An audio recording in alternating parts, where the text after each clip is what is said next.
Hey, thinking out loud.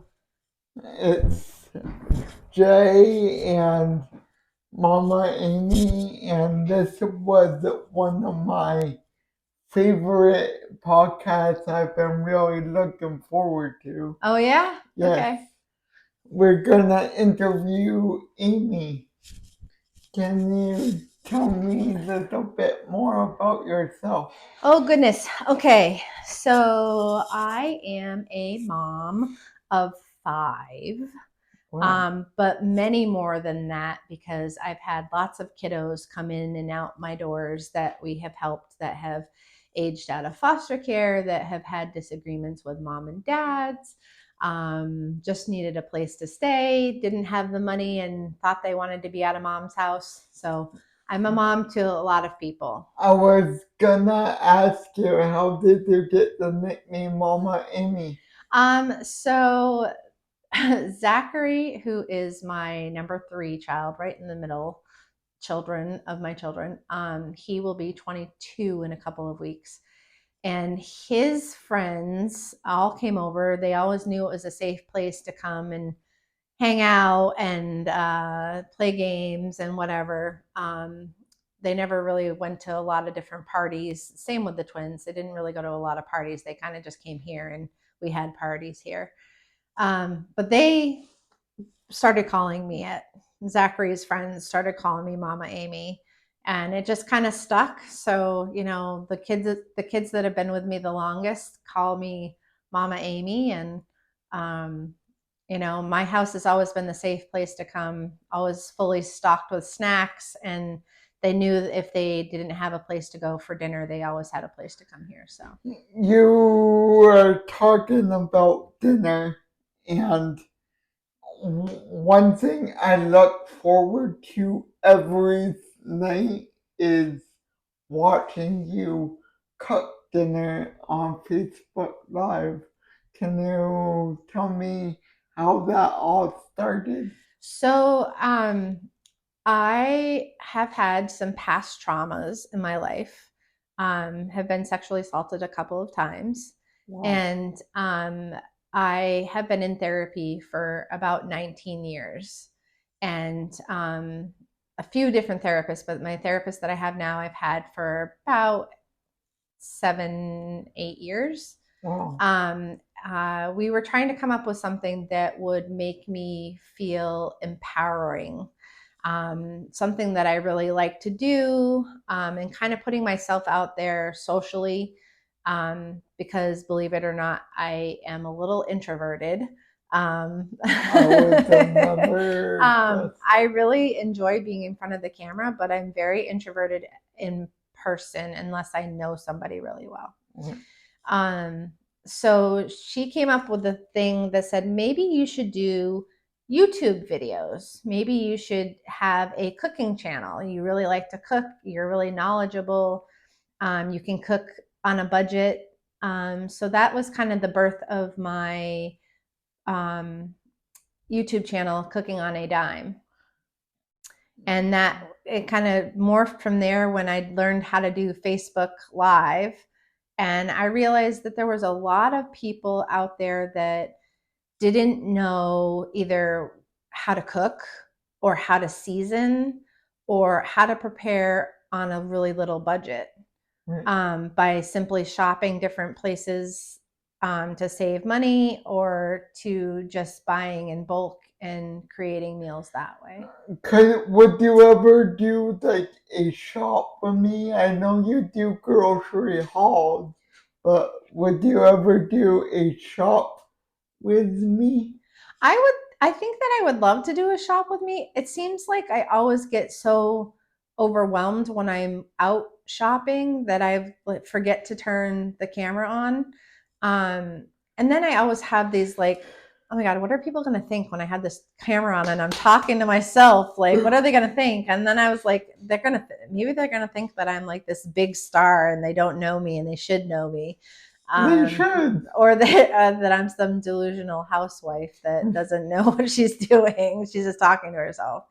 Um, but I definitely think doing a shopping shopping spree type thing would be really cool. I'll be really be looking forward to doing that. Yeah, and I don't think I'd do it live, simply because my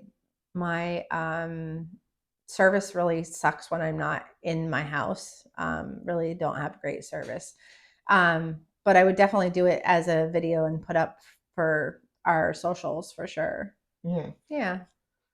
So you what inspires me with you is you've been through some shit, but you kick it in the teeth all the time. Yeah, so there are definitely things that have I considered have broke me in the moment, but I so I'm a mom first and foremost. Yeah. Like regardless, I'm hardcore mom, and my kids know that they can come to me and ask me for anything. They know that they're got that support whether or not they want it or not. Sometimes, and some of my kids now later in life are be like, "Mom, I got this. Like you don't need to do this. Like I got it." But you're right. Some of the things that I've been through are um, really hard to go through without support. Yeah. But I thank God every day that I have my parents still in my life. Yes. My parents are early 70s, and my mom truly is my best friend. I call my mom at least once a day, sometimes 2 or 3 times a day. She hardly ever calls me because she knows I'm going to call her. I'm same with me with my grandmother. Yeah. I keep saying you can call me once in a while. It will be a lot easier so I don't have a heart attack if I see a missed call from Right. Graham. Right. Right. And that's the way I think too. Like when my parents call me, I'm like, oh my God, what's wrong? Yeah. Because she never calls me. And then she'll be like, oh, I forgot. I don't have this recipe. I need this recipe. Or we're going shopping. What do you need something? I think it's about, when you go through traumatic events in your life, I think it's a matter of how you pick yourself up and dust yourself off. And resilience has always been a key. It may have taken me a little bit after some things, but I'm telling you, I've been in therapy 19 years and I would not change that fact. I think that therapy is really amazing. And sometimes you need it to keep yourself grounded, Right. and to push you into things that you maybe thought you wouldn't be able to do. Right. And that is the case with, doing this podcast and doing cooking on a dime. Yes. Yeah. So I know you lost someone very special to you, Yes. and can you tell me more about him? Sure. So his name was Concepcion Cruz. We were married, divorced, and then back together. Um, he was a very special person in my life. He taught me how to love again, taught me how to be an exceptional parent, and be forgiving and just caring all the way around. He had his own demons that he was dealing with. He was had addiction issues. Uh, it was definitely a hard thing for all of us to overcome. And sadly, he was killed 4 years ago, almost five now. This year will be 5 Christmases. I was honestly, it seemed like it was just yesterday. You know, Facebook brings up those memories and from years past, and some days are really hard because there's lots of things shared from that. I allow myself to feel those feelings no matter what at this point in time. some days there are points where I cry for an hour or 10 minutes, or I just need to go for a drive for 5 minutes and just have my little cry. Um, I think sometimes my kids thought that I wasn't grieving long enough or the right way by getting into another relationship. But Coco will want that for you. yeah, I think so too. And I think that he wouldn't want me to be alone. We had talked about this um, after his mother's passing, and we had talked about certain things too. And I know he's always there. I get my signs every once in a while that he's around and he's there. I definitely miss him. I definitely miss the him cracking jokes and just being very lighthearted. And he was just kind of everybody's friend. Like he Right. didn't really judge anybody and wanted to help people like I want to help people. I definitely am more sympathetic and empathetic to people that are in recovery because of him. I know more things about the drug world. And I don't know if that's a good thing or a bad thing, but raising 5 children, it definitely was a good thing to know more than I had known. So, yeah. That one of the strongest groups of people I know are from recovery. One of my best friends, he been through hell and back as well, Hmm. and he's in recovery too. Yeah. Yeah. And here, come in, camera. Um, he, I think that we all have our demons that we fight every day, Yeah, and some of us have more than others. right, And it's a matter about picking yourself up, dusting yourself off, and putting yourself forward. yeah, And recovery is a thing that you do every day, and I watch that every day with him. you know yeah. um yeah, he was definitely a really great man, and I definitely will always miss him. And things always, a certain smell or a certain place when I go to Connecticut, it always reminds me of him because that's where his family is from. So I know I asked you this a couple weeks ago, which I was saddened to hear that she did not hasn't reached out to you in the past, but his daughter lives locally too. Have you tried to reach back out to her? so I I don't know how to reach out again to her. Um, a couple Christmases ago, she came over and she was here for a little bit and spent time with the boys. And for me, it's not so important for her to spend time with me as it is for the boys. Right. Um, so I think that she's going through a lot right now too. Yeah. Self identity issues, so where she fits in. Um, losing a parent, I can't even imagine. I know we're all going to go through it, but Right. I can't even imagine losing a parent when she lost a parent. And even with my boys losing Coco, that was their dad in all sense of the world. Even though he wasn't biological, he had raised them since they were almost 3 years old, and that was their dad.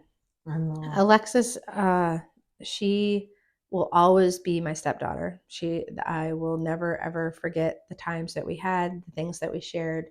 I think it's hard for her to come here Yeah. because this is the house where he was at so long, and where a lot of the memories were made. Yeah. So I'm gonna let it be on her time and let her really dictate if she kind of gets in touch with me. Um,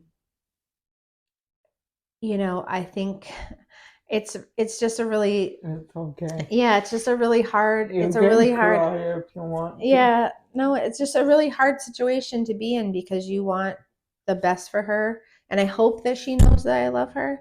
Um I think that that's just it, in time maybe she's only I think she'll be 15 this year and Oh, I've known her since she was 3 months old. holy cow! Yeah, we started dating when she was like 3 months old. So, yeah, I think that I'm going to just let her take the reins and if she kind of puts it out there then I'll be available and I'll be receptive, but I'm not going to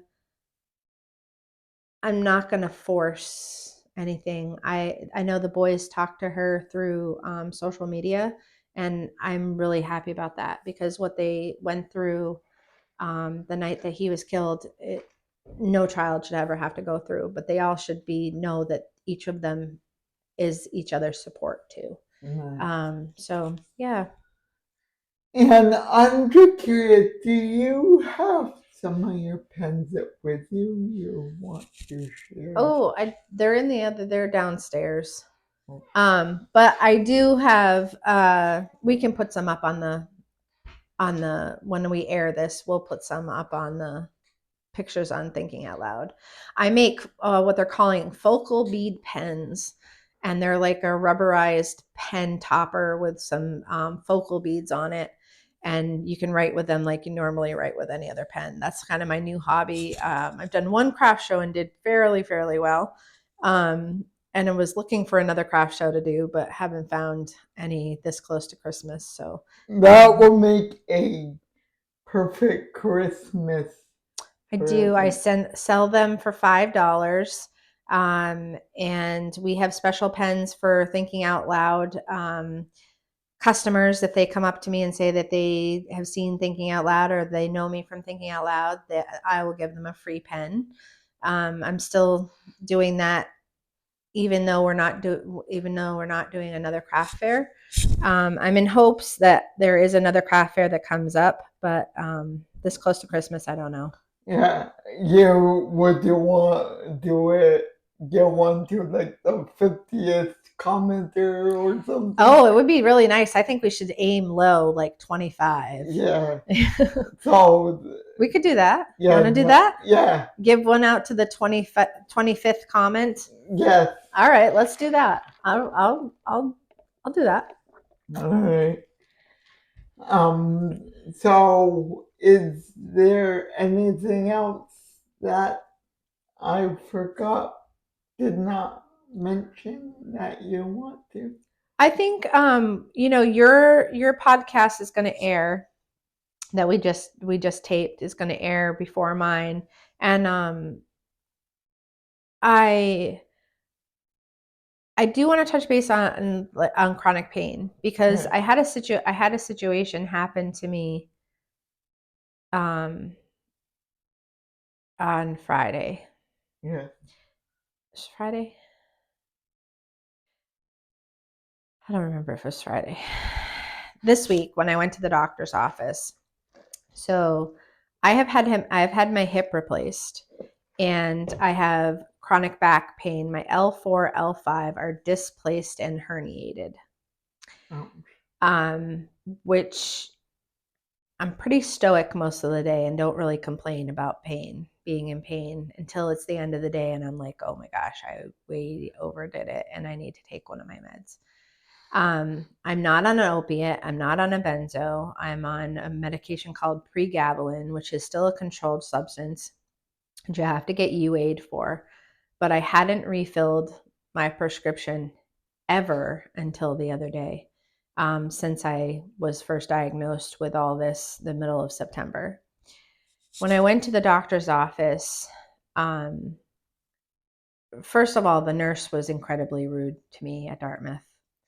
She when she brought me back into the room, she said, what's your last name?" And I said, "Cruz." And she said, "Can you spell that?" And I was like, "Yes." I was like, "Cruz." And she's like, "Okay." So she brought me in and she said, "I'm going to ask you yes or no if you're taking your medication." So if I say a medication, you say either yes or no. I said, okay. So she got to one of my medications. I'm on quite a bit of medication, but she got to one medication and I said, I take that as needed. And she goes, that's not what I asked you to do. I asked you to say yes or no. Wow. And I said, um, okay, yes. And then so she considered continually had an attitude with me. And I felt very uncomfortable, extremely uncomfortable. So I said to her, um, you're being very rude. Yeah. I said, and she didn't say anything. She just said like, and she didn't say anything. I said, if you're having a bad day, I understand that. I said, but I'm just walking into this appointment and you're giving me a lot of attitude.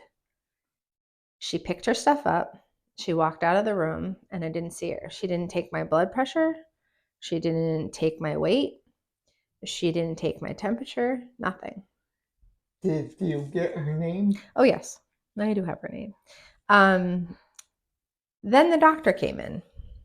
This is the spine clinic at Dartmouth. So the doctor came in and he's like, oh, so you didn't do well on gabapentin. I said, no, I took one gabapentin and I was dizzy for 3 days. He goes, oh, okay. And I said, you dropped the ball. You said you weren't dealing with any of the medication to let my primary care deal with the medication, which I thought was really disrespectful, anyways. If you put me on a medication, that medication doesn't work. Wouldn't you think that you find a medication that Yeah. would work? Yeah. The Instead of doctor passing who. it, yeah, instead of passing it to another doctor. So he goes, oh, well, I'm glad you're on something. He goes, but you don't want to be on it long term. And he goes, you still can get addicted. I said, okay, I understand. I said, but do you realize that I had 15 pills since the middle of September? And today, which is the beginning of December, I just barely refilled. And he said, well, you still can get addicted. And I said, okay, I understand the risks. I understand what's going on. And he said, well, you can't have surgery for this. This isn't fixable by surgery. And you're probably going to be in pain the rest of your life. And I want to refer you to the pain center here at Dartmouth. They deal with people like you. And people like you. People like me. And I said, what is that supposed to mean? And he goes, the people like you that think you need to be on medication. And I said, first of all, I've never thought that I needed to be on medication. Yes, it helps, and I take it like once a day. Maybe if I'm having a bad day, then I'll take two. Um, and I, I felt some type of way. And then he decided he was going to look at me. Okay, he was going to look at my back, test where I wasn't feeling well, what was off, and what was everything. He puts two pairs of gloves on, like I'm this diseased person that needs to have two pairs of glove on to look at my back that has no sores, no Well, abrasions, no welts, no nothing. He treated me so disrespectfully. And in that moment, I felt like I was an addict wow. because he was treating me as if I was drug seeking, as if I was, had addictive personality, addictive disorders. That's what he treated me like. He treated me so stereotypical of somebody that goes to the doctor and says, I have chronic back pain and I need you to do something. Then when I asked him if I needed to come back and see him, he said, no, I don't want to see you again. I want you to see the pain management. That's what we're going to do with you. He goes, you're not a candidate for the injections because of your uh, fibromyalgia, and because you're high risk for infection. I said, okay. And he said, you're not capable, you're not a candidate for surgery either. And I was like, okay. And he goes, you're just going to have to deal with this. And then he's like, there is a class that we're going to have that is like the neuro sensors of pain, basically saying that neurologically you're telling yourself you're in pain. So, that's even worse. So you can control your pain by controlling what's in your brain or whatever. And I was like, if you have proof in front of you that I have two displaced herniated discs in my lower back and my leg are affected, how do you figure that I'm telling myself I'm in pain when this is wrong with my body and this is the pain that I'm having? That is ridiculous. I felt like I had walked in there with the scarlet letter on my head. What's And the scarlet? it's a book that you should read. I had to read it in school. It was basically a plague, a plagued person. Um, and that's not fair. It's not fair I mean, I'm sure in his clinic, because he's a spine doctor, I'm sure in his clinic he sees lots of people that are faking their back problems. So they either get disability or they get some sort of medication. Maybe they're addicts themselves, but you cannot go in and treat everybody the exact same. Can I ask you a question? Sure. Can you picture for I can you picture be just for this instance, picture Brendan on that doctor table and they spoke to him like that. How would you speak to the doctor Oh, then? it wouldn't have ended nicely. So why don't you do that now? I think I felt, well, I'm definitely going to say something to his superiors. Um, I have a very hard time confronting men in particularly because I've been sexually assaulted. So I think sometimes confronting men is very hard. And I'm feeling like maybe I'm just misreading. Maybe I'm not thinking the same way. Maybe he didn't mean to come off that way. I make the excuses. Whereas a lot of people that have been through physical trauma, sexual trauma, go through that as well. We question ourselves or we even say to ourselves, oh, maybe we deserve that behavior, or maybe. And I even questioned myself when I got back here. I'm like, am I addicted? Like, am I somebody that's like addicted? Do I have an addictive personality? I was like, no. Like, he made me question that though, and that is scary. Yes, When you get to a point where you're questioning your own thinking because of the way somebody treated you. exactly. Here's I do have another topic. Sure. I know you have had trouble with men in the past. Mm-hmm. How, like, for example, how can I hope that don't sound weird, but how can you trust me or other men, friends? So trusting you is easy because I've seen the actions that you've portrayed. You haven't ever tried to hurt me physically, mentally, any other way. You never Right. tried to hurt me. And you always have been there when I'm sick. You check on me. Yeah. You're respectful. You often say, hey, I'm going certain place. Do you need anything?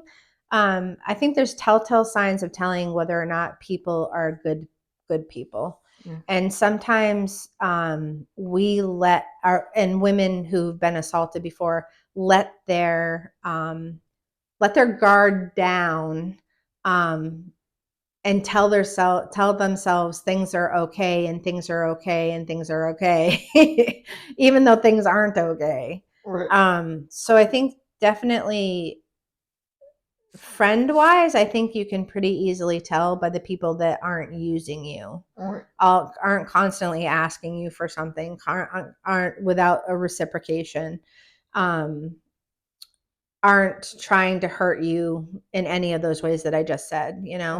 Right. But as far as men, like my partner now, Jay, he's pretty amazing. Um, he doesn't like confrontation. He doesn't like arguing. He doesn't like to drink, which is good. You know, Yeah. that's those are the three things I kind of look at for. Um, I think that you you have to take your time, but sometimes some things just kind of plop in your lap and you don't know why. Right. Jay plopped in my lap.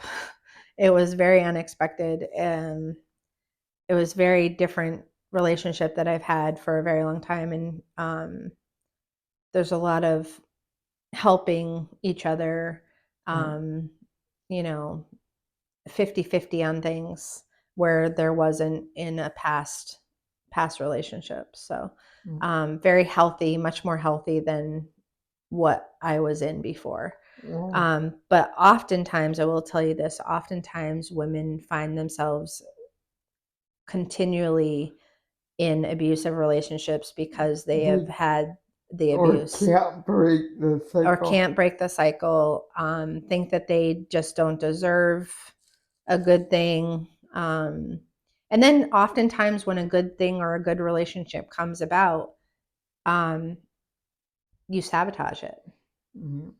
And you know that kind of happens, and sometimes you have to really step back, have a good therapist, have a good therapy section a session, and go from there.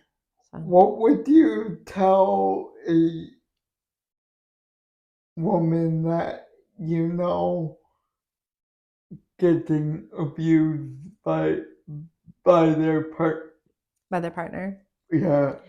um so I think that I would try to have her remove herself from the situation, but sometimes removing yourself from the situation makes it worse. um the person can retaliate, that can do things further to injure you. Um, so I think just sometimes you just have to be the listening part. Mm. You know, you just have to kind of listen to what they're saying and not necessarily force them to do anything, because I think that makes it worse sometimes, forcing them to be like, hey, you know, I think you should walk away, or I think that what you're going through is really abuse and you really need to find some place to go. Sometimes people don't have a place to go. Sometimes people don't have family that's supportive or friends that are supportive. So it's a matter of just keeping themselves safe. Have you ever heard of Safeline? I have heard of Safeline.